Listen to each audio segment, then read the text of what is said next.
Hi there, welcome to this week's Video Derby Watch. I'm Mike Watchmaker along with Jay Privman, and this is the recap video for Derby Watch, in which we talk about what happened last week and how it affected this week's Derby Watch. And Jay, it was a pretty quiet week regarding Derby Watch, mainly because there was only one prep race last week, that in the Gotham Stakes at Aqueduct, but it was a very good one. Sam Rat won it, Uncle Si finished second, In Trouble finished third. In Trouble's the newcomer to Derby Watch. Sam Rat and Uncle Si were already on Derby Watch.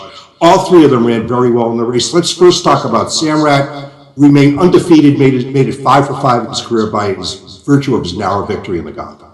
And I liked his race a lot, Mike, not only because of the tenacity that he showed to fight off those other two horses, but also because he was never hit the whole way down the stretch by Jose Ortiz. So it was a very game win, and he did it on his own. So this is a horse who's obviously got a lot of fight in him, as emblematic by his 5 for 5 record, and I thought the other two ran well as well.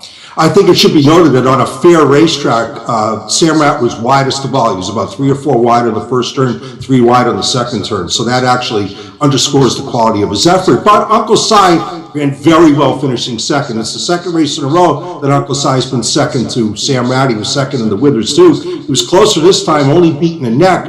I think about Uncle Si is there were no fouls in the race, but he was really caught tight in between horses in the stretch, and I don't think he could be ridden properly, and I also don't think he could have strode properly. It was that tight during the stretch run.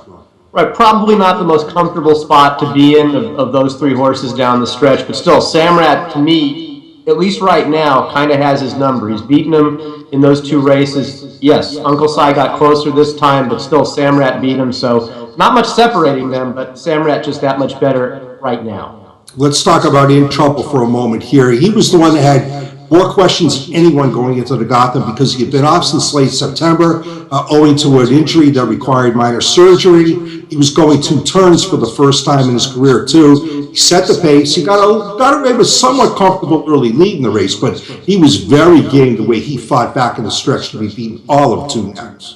I liked his race a lot, Mike, considering he'd been off for so long. He was giving away all that recency to Sam Rat and Uncle Si, and to be pressured by those two horses the whole way down the stretch and to hang in there like he did and basically be beaten just a half length for it all, I thought was a really impressive performance on his part. And I'm looking forward to seeing these three come back again in the Wood Memorial, which is where they're all headed to at this point. I'm looking forward to it too. Jay, thanks as always for your insight. I want to remind everybody out there that don't forget to check our companion Derby Watch video where we'll preview the upcoming stakes races for this weekend. Thanks for watching.